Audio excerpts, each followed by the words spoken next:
Hello, everybody.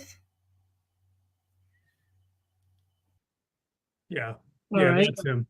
Okay, we'll start with position 10 for Mr. Showalter. It's got 23 CP 222677, Devin Ravello, 298 days without indictment. As of 8/9/2024, there's a $9,000 good bond on receipt, possession, transport of a firearm by a felony first offender or convicted felon, cruelty in the third, battery, family violence, first offense, and another cruelty in the third. Ravello, 12 cycles, open case 24 SC 003085. Criminal damage to property, battery, making call to 911, simple battery, family violence, assigned to Judge Lethbridge, FTA in 23. Misdemeanor theft by receiving in 2018. Purchase, manufacturing, sale on probation. Sentence in 2018, 1 year confinement, 9 years probation. A burglary in 2016, nothing further. All right, go ahead, Mr. Showalter. So the first thing is I will not be able to give specific details about his bond factors here because while I was out visiting, somebody went and stole his folder out of my office.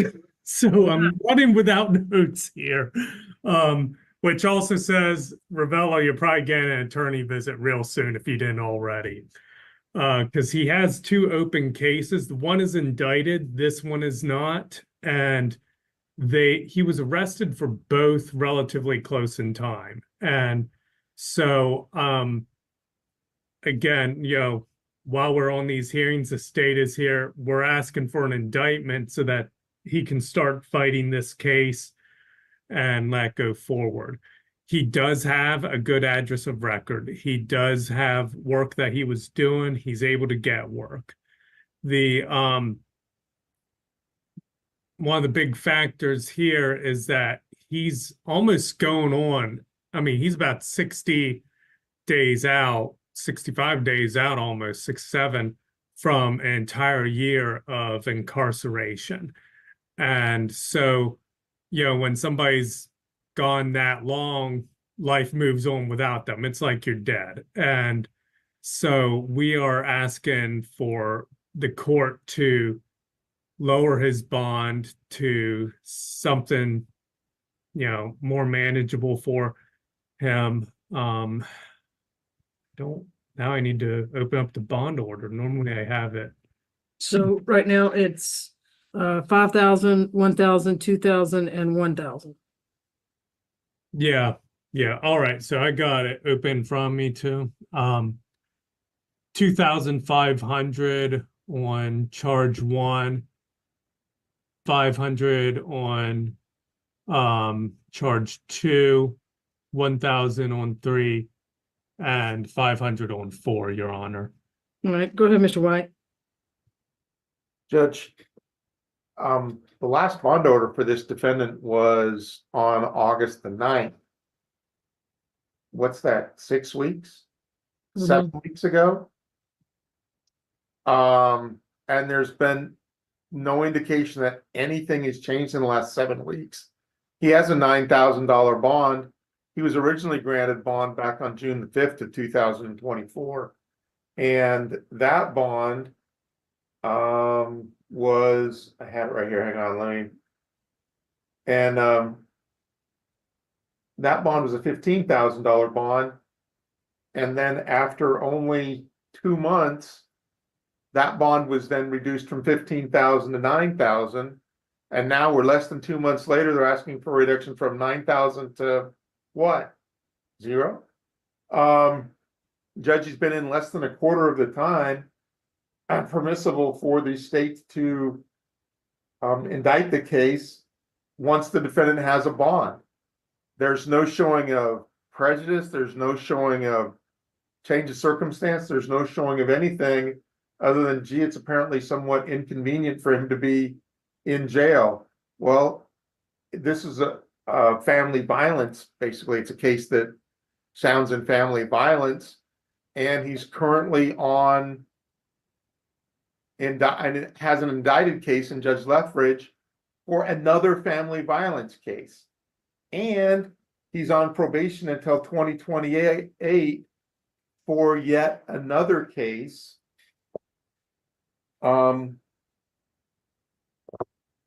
as well as he had the FTA in 2023. Judge, this defendant, certainly 9,000 is more than charitable. 15,000 was probably a very charitable bond when it was given back in June.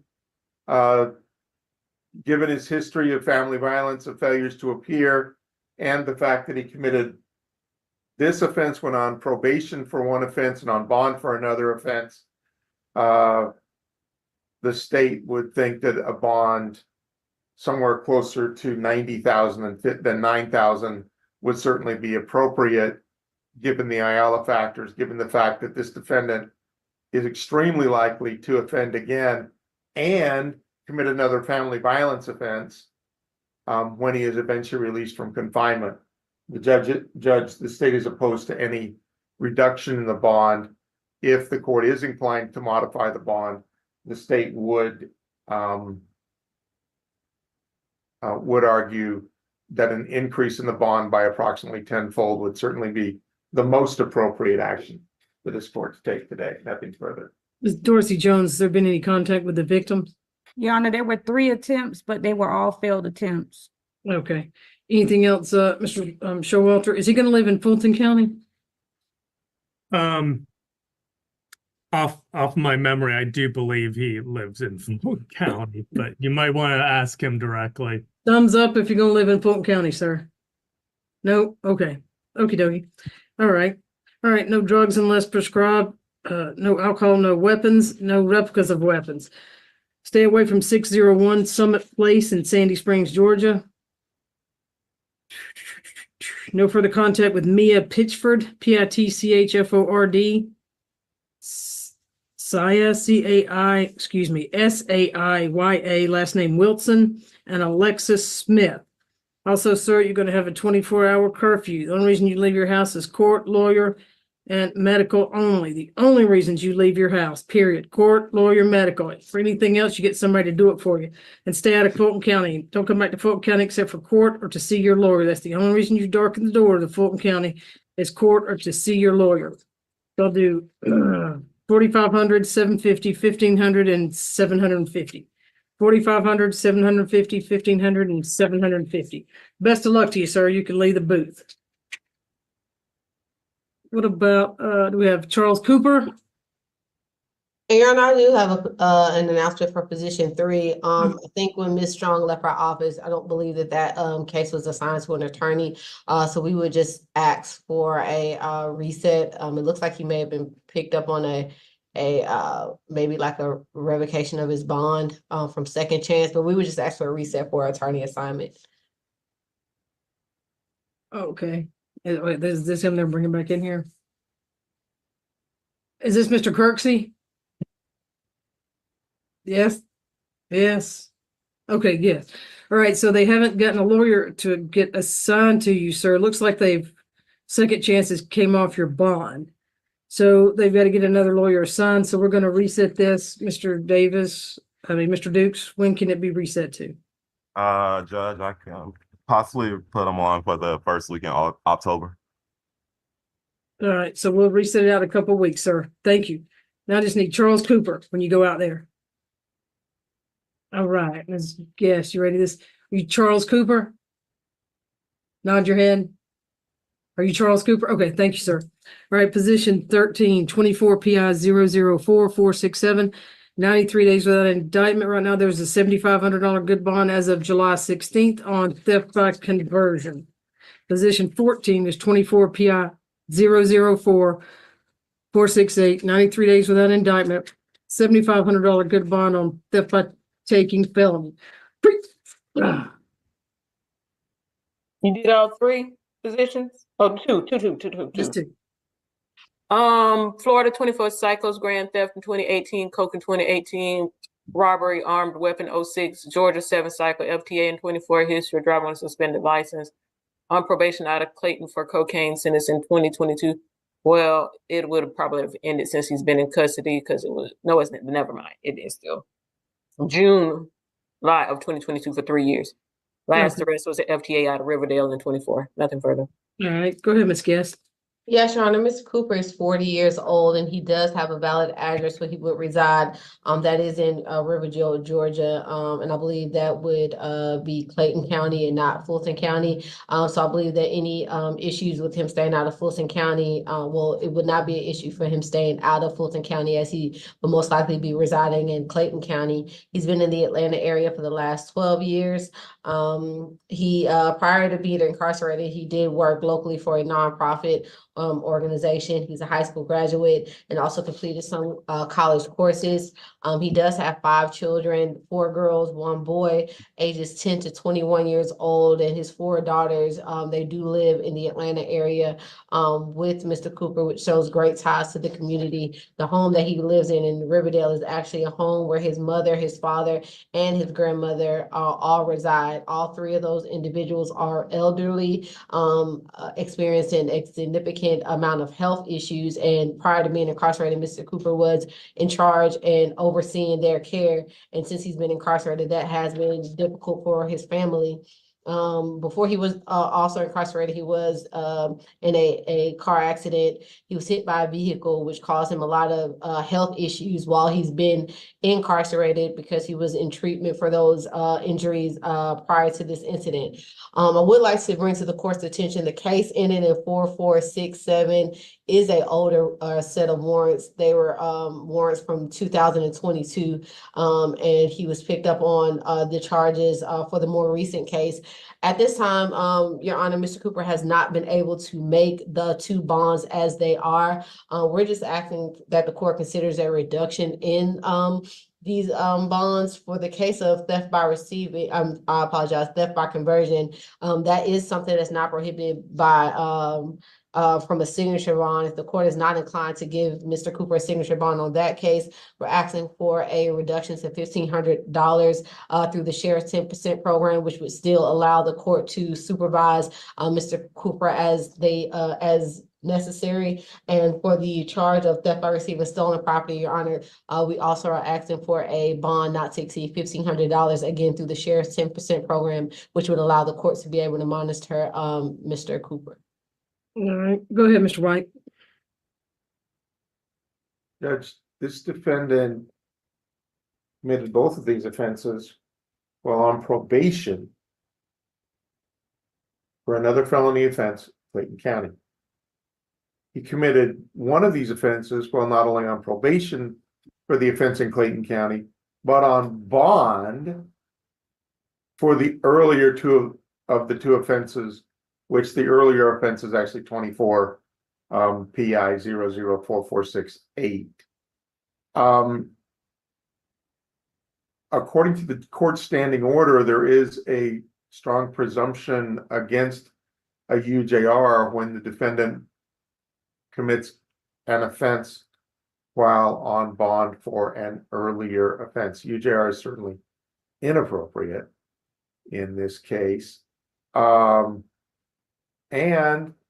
I mean, the bonds are essentially nominal as they are. A reduction certainly would be nothing more than a reward for bad behavior. And bad behavior is unfortunately what this defendant does best.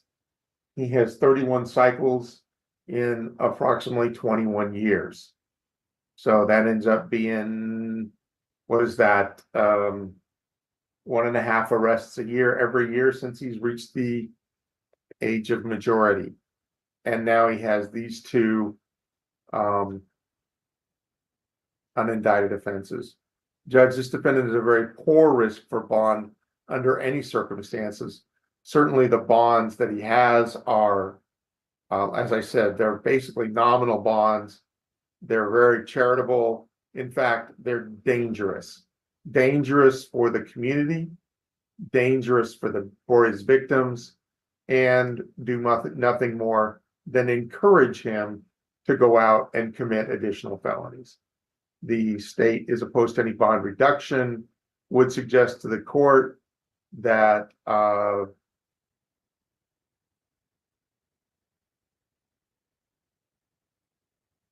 reduction would be inappropriate. We'll just leave it at that, nothing further. All right, on position 13, ending in 4467, No drugs unless prescribed, no alcohol, no weapons, no replicas of weapons. Stay away from 6129 Old National Highway in College Park.